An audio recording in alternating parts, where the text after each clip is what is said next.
Carney doesn't just have one economics degree, he has several from Harvard and Oxford. I can't think of a finer education. And then, of course, off to Goldman Sachs, and then the Bank of Canada and the Bank of England.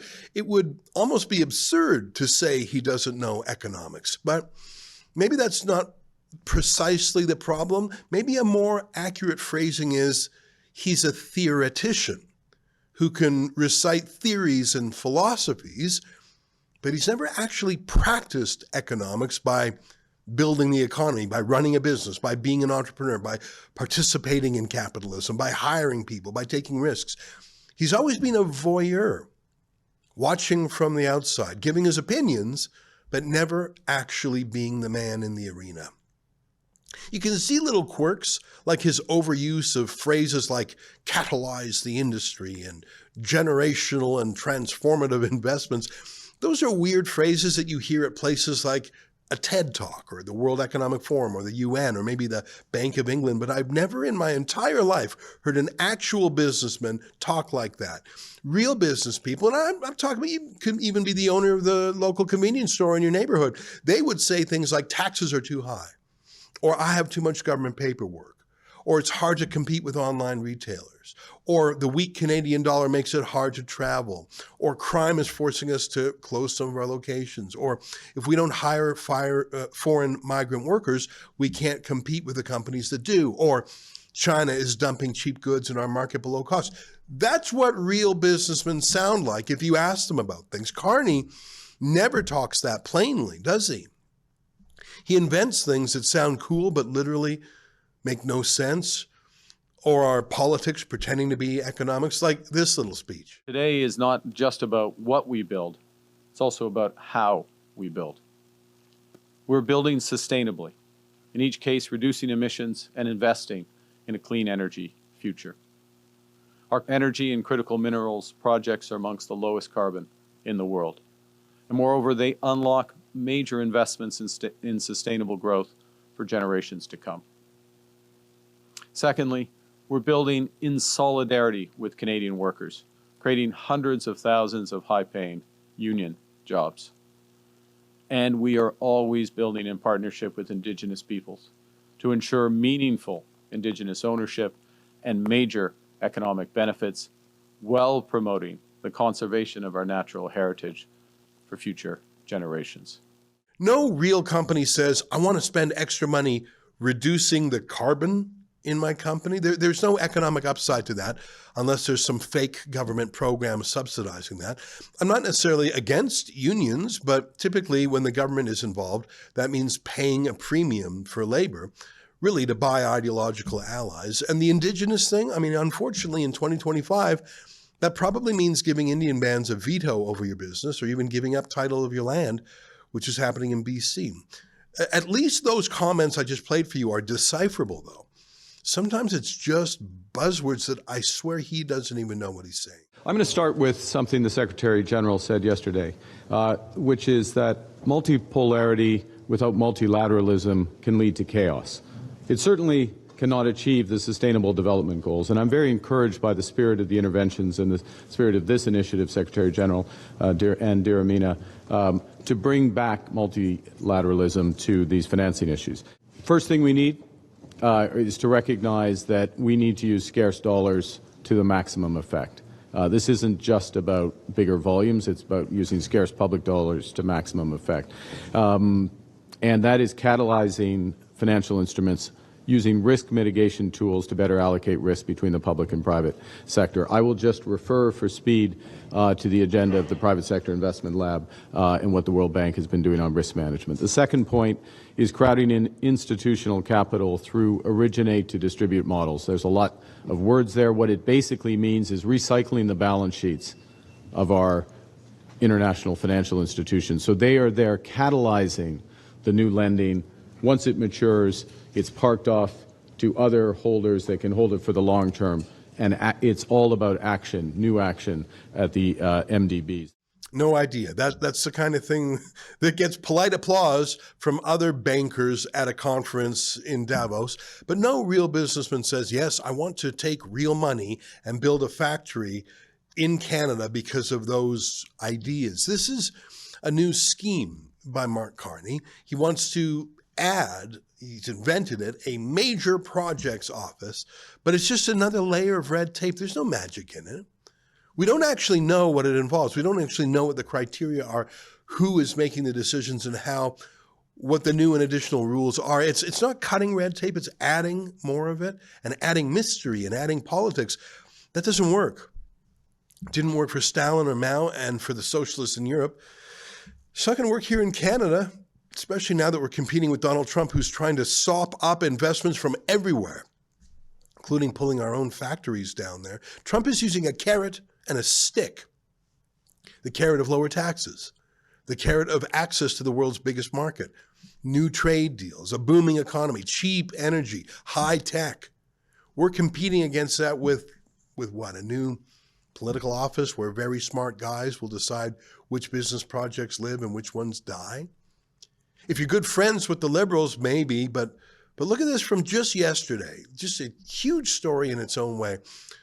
Nutrien, that's a fertilizer company, rules out Canada for new export terminal, chooses U.S. site.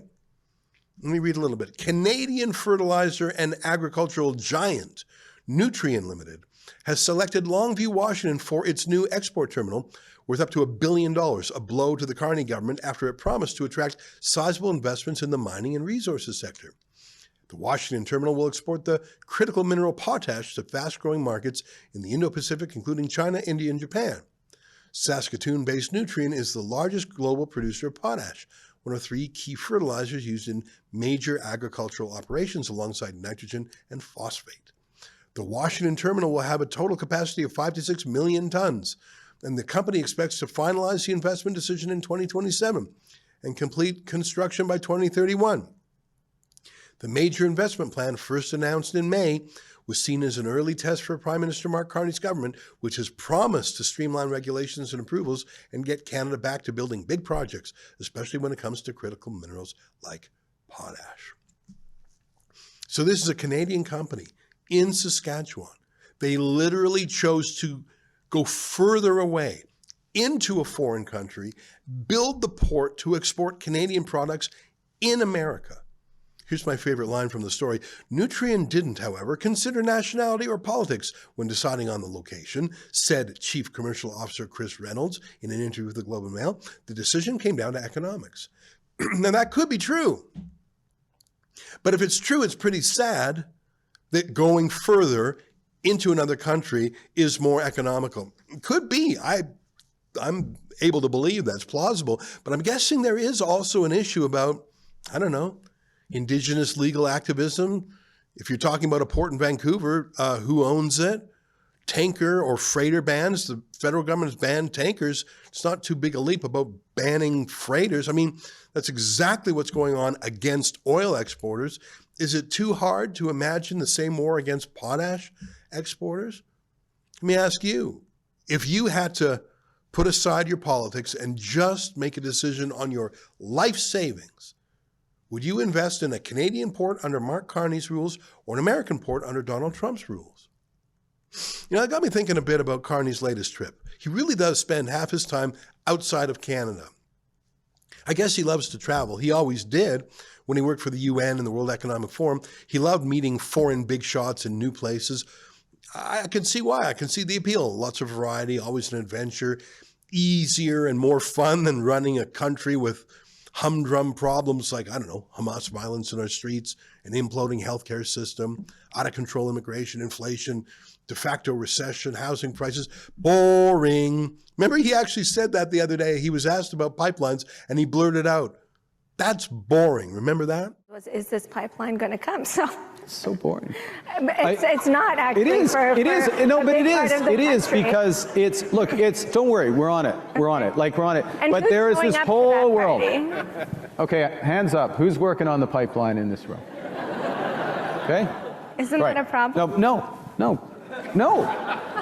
Look at all the variety. Like, Nav, like, does your, like, we have. Yeah, if there's more prosperity, they'll get more cell phone services. But look, okay, so what's going to drive, one of the things, Yep, don't worry. We're on the pipeline stuff. Danielle's on line 1. Don't worry, it's going to happen. But, well, something's going to happen. Let's put it that way. I mean, who wouldn't want to hang out in Abu Dhabi instead? By the way, they don't think pipelines are boring. So he was over there, he says, doing business. I mean, could be. His Highness Sheikh Mohammed bin Zayed Al Nahyan and I are ready to capitalize on the massive economic opportunities between Canada and the UAE. With a new investment protection agreement and the launch of free trade negotiations, we'll create more opportunities for workers, businesses, and investors. Nothing specific. No businessman talks this way. We'll catalyze a new arrangement and capitalize or whatever. This is what someone says when they need to pad things a bit. Make nothing into something. Reminds me of when I was in college and I had to, double space things and use really big print to get the length that I needed for an essay assignment. He's got that weird British spelling thing again. He spelled capitalized with an S instead of a Z. That's the British way of spelling. I think that his communications are being run out of the United Kingdom. There's no other explanation that I can imagine. I mean, he lived in the UK for a long time. He, as far as I know, still has his home there.